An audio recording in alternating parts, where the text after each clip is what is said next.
Nous sommes là pour rendre un hommage à notre leader, le camarade frère président, fondateur Jean Dini. Malgré cette séparation corporelle, son esprit est toujours là. Les petits cônes continuent de travailler. Le travail qu'il a battu, il ne l'a pas fait en vain.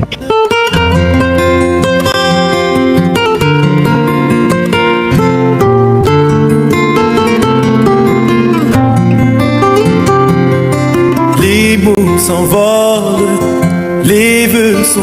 Dans une procession empreinte de piété et de souvenirs, de nombreux militants du parti Intégrité et Conscience Nationale, ICON, se sont rendus le dimanche 27 octobre 2024, au cimetière de Williamsville, sur le sépulcre de Jean-Yves Dibopieux, ex-exilé et ex-secrétaire général de la Fédération estudiantine et scolaire de Côte d'Ivoire, la FESI.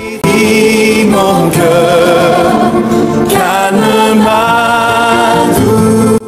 Tous vêtus de blanc, signe de conjuration de l'étreinte et de la douleur liée à la disparition d'un être cher, ces militants y ont observé un moment de recueillement en hommage posthume à Dibopieux. Rappelé à Dieu le 27 octobre 2023, à l'âge de 51 ans.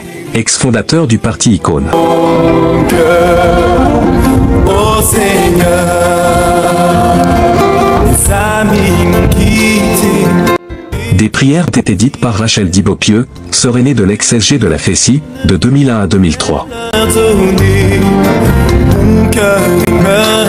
Je te rends toute la gloire, je te rends toute la magnificence, Seigneur. Ta parole dit que rien n'arrive, Seigneur, sans que tu ne l'autorises. Souvent, nous les hommes, nous ne comprenons pas, nous pleurons parce que la séparation est douloureuse. Mais je sais que tu sais tout. Dans ton omniscience, dans ta préséance, dans ton omnipotence, tu sais tout, tu disposes toutes choses et tu fais toutes choses.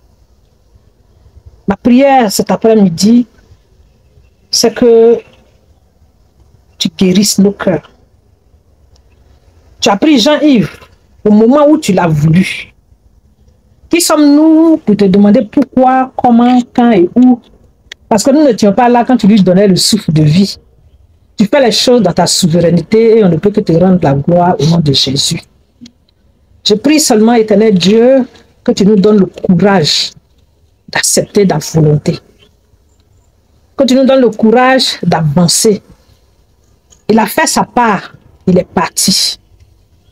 Mais je prie surtout pour l'œuvre qu'il a laissée derrière lui ici. Cette œuvre-là que ses amis sont en train de lutter pour maintenir, pour honorer sa mémoire.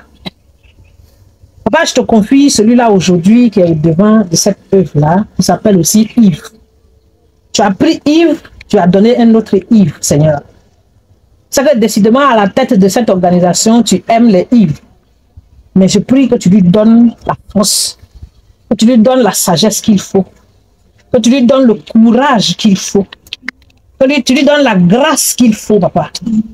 Mon désir, c'est que ce parti politique ne meurt pas. Parce que quand ce parti politique vit, c'est Jean-Yves Dibopieux qui vit. Et je prie vraiment, Éternel, que tu leur donnes la grâce qu'il faut au nom puissant de Jésus. Que ton nom soit élevé au-dessus de tout, Père. Donne-nous la paix. Je te demande juste la paix, que tu prennes soin de ces enfants. Tu donnes la paix à Odette, Éternel, Dieu de gloire. Et que, Père, rien ne leur arrive. Je les place maintenant sous la protection du sang de Jésus, tout comme je place chacun d'entre nous ici sous la protection du sang précieux de Jésus. Et que ta grâce couvre chacun d'entre nous. Dans le précieux nom de Jésus, j'ai prié et nous disons Amen. Amen. Sans oublier les cantiques entonnés en chœur et en souvenir par la foule présente.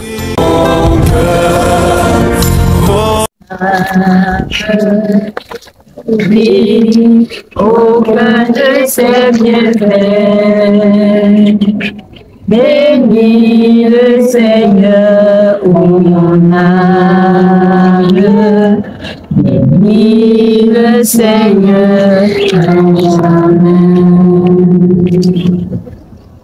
Mon âme, viens guérir mon...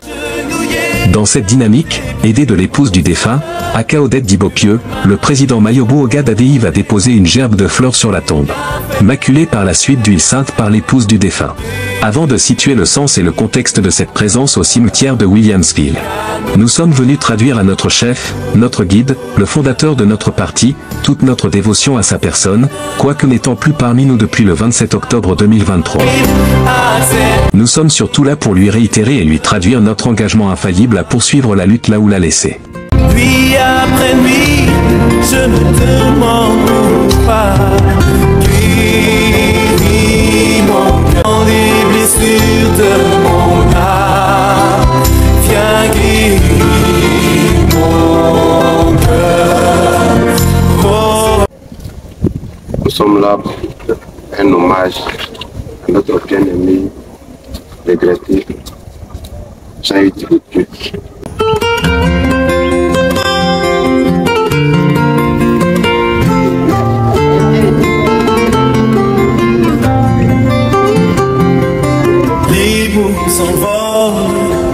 Je pense que c'est un moment solennel. C'est très important pour nous ce point. Le 27 octobre 2023, c'est là que Dieu a bien voulu prendre à notre côté son fils. Nous sommes aujourd'hui le 27, l'année suivante. C'était plus qu'important pour nous, ses collaborateurs, ceux avec qui il a travaillé à fonder Icône, de nous retrouver ici, de nous recueillir sur sa tombe. Pour lui dire qu'il demeure toujours présent à notre vie. Et que malgré cette séparation corporelle, son esprit est toujours là. Et que Icône continue de travailler. Le travail qu'il a battu, il ne l'a pas fait en vain. Il était important pour nous que nous passions ce moment-là, que nous décrétons même toutes ces journées de deuil pour le parti et pour toute la Côte d'Ivoire. Nous sommes là pour rendre un hommage à notre leader, le camarade frère président, fondateur Jean-Yves Diboupieu. Voilà un peu le cadre dans lequel nous avons situé cet événement. Aussi douloureux qu'il soit, mais nous sommes là quand même parce que c'était important. Merci.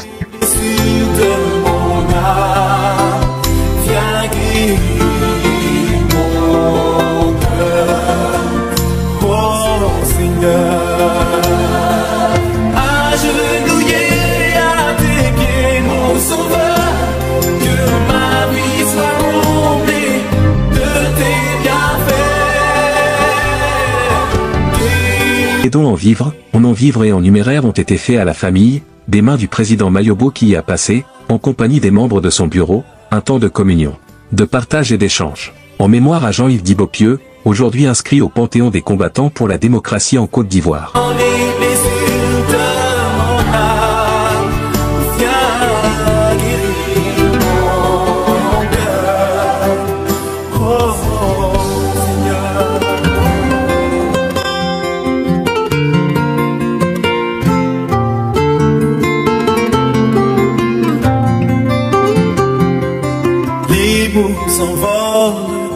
Les vœux sont brisés et les promesses ne sont point tenues.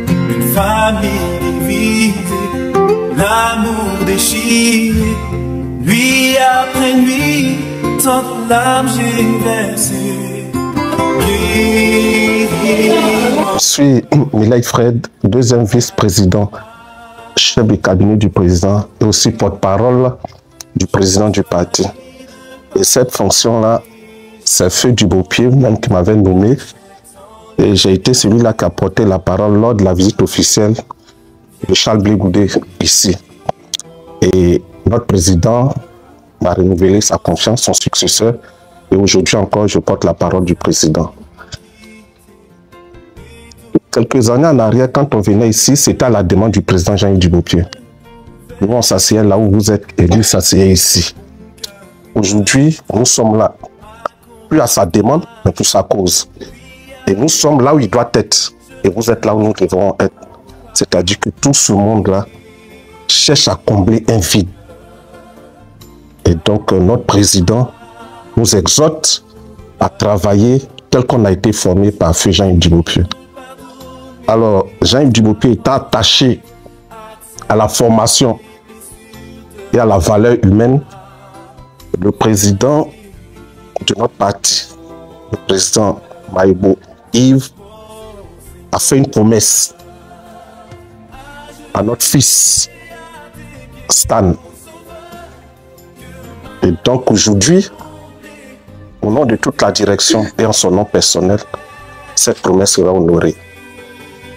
Alors avant de continuer, je souhaiterais que Stan reçoive des mains du président ce qui lui a été promis. Mon président. Utiliser ça, c'est richesse.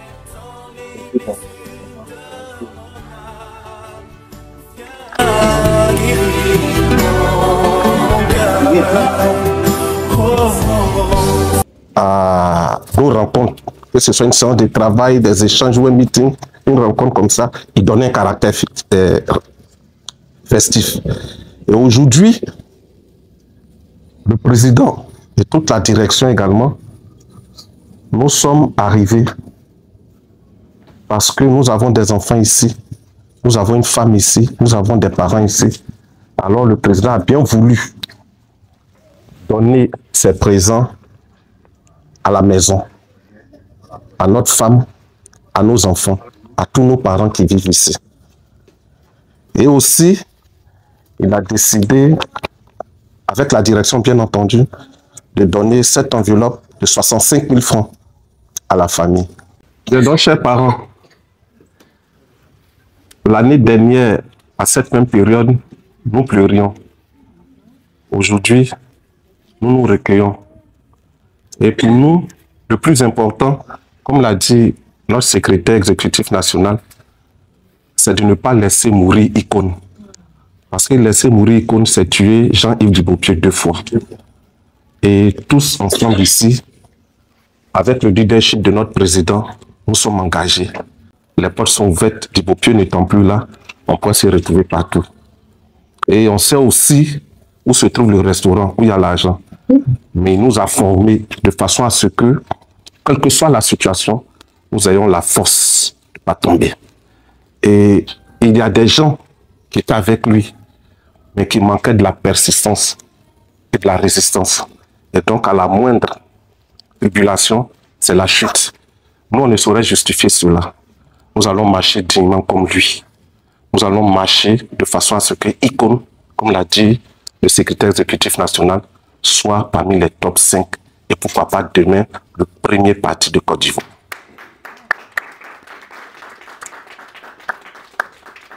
Au nom du président et de tous les camarades frères, je voudrais encore vous dire merci et dire que nous avons besoin de vos prières. Nous avons besoin de vos prières. Elles nous suffisent pour mener à bien cette lutte. Je vous remercie. J'ai connu Diboupier, à l'instar de la plupart des camarades, de la soif. Et c'est cette soif-là qui nous a liés jusqu'à ce qu'il nous quitte. Quand le camarade président est décédé, j'ai fait appel à tous les camarades pour dire que le président est parti. Il a créé Icône, mais la soif était intacte. Lui seul, dans nos échanges, savait à quel moment faire appel à tout le monde. La mort étant celle qui dérange et bouleverse tous les programmes, est intervenue au moment où ce grand appel que nous attendions du chef n'est pas venu jusqu'à ce qu'il nous quitte. Je tenais ici à dire merci à tous les camarades qui ont maintenu la flamme de la solidarité depuis l'annonce du décès jusqu'à ce jour. L'occasion au point aussi pour nous de remercier tous les aînés, tous les anciens de la FESI, commencé par le président du comité, le général Gaïpol, tous les autres secrétaires généraux qui nous ont accompagnés d'une main de fer jusqu'à ce que le camarade président soit enterré dignement. Aujourd'hui, nous sommes face à l'histoire de la pérennité des œuvres de Djibo-Pieux. Nous célébrons aujourd'hui 1 an de sa disparition. Et je pense que au moment venu, il serait raisonnable pour, je dirais, les enfants de Djibo-Pieux de se retrouver pour dégager les alternatives, sinon que l'alternative en ce qui concerne tout ce qu'il a laissé. En tout cas, je voudrais vraiment vous dire merci. Merci pour tout ce que vous avez fait depuis le décès de votre camarade frère président jusqu'à ce jour. Vous avez toujours été là pour la famille, vous avez toujours été là pour le parti. Vraiment, je voudrais vous dire merci pour tout ça.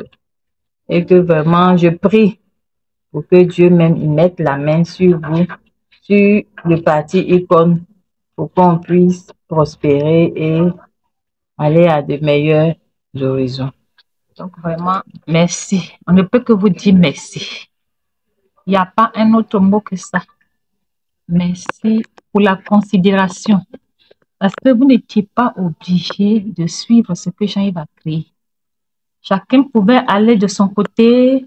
Pour moi, je m'en vais dans tous les cas. Chacun est libre maintenant. Donc, la belle surprise, vraiment, nous vous disons merci.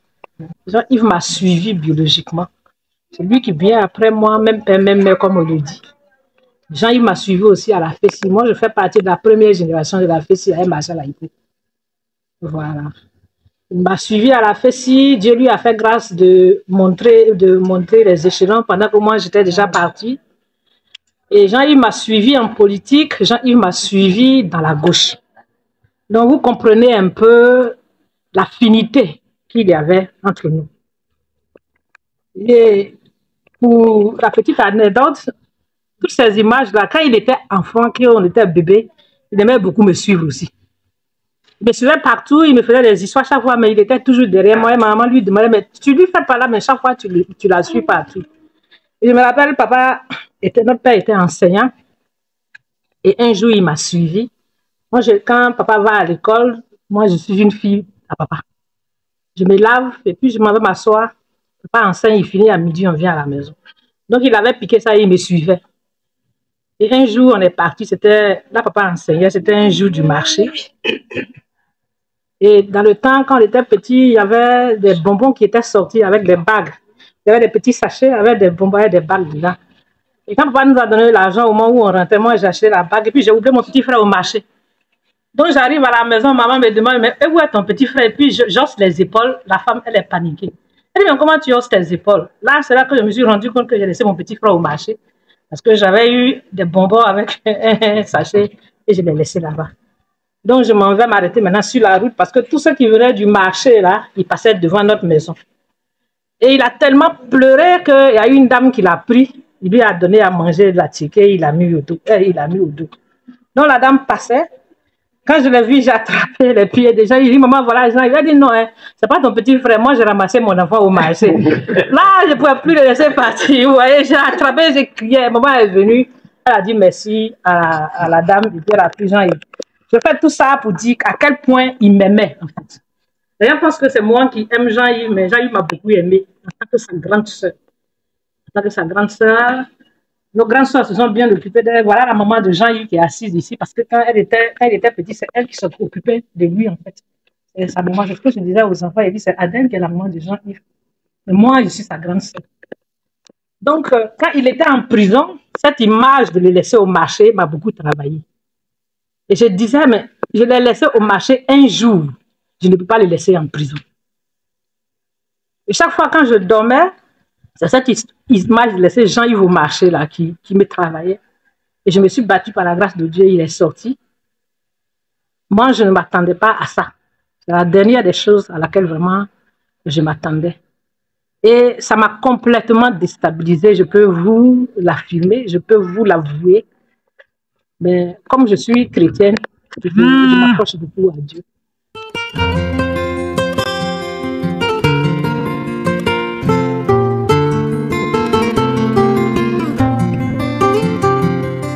Les mots s'envolent, les vœux sont brisés et les promesses ne sont point tenues.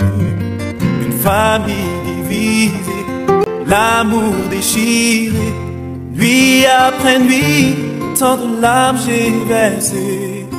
Guéris mon cœur, calme ma douleur. Je choisis de pardonner.